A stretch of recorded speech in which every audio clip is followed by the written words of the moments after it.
క్షమించబ్బాయి, ఆశ పెట్టి వెళ్ళిపోతున్నా. ఎందుకని అడక్కు, చెప్పలేను.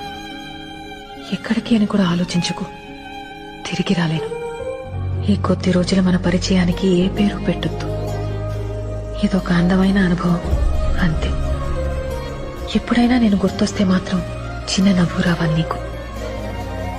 నువ్వు నవ్వితే చాలా బాగుంటావు, నాకిష్టం.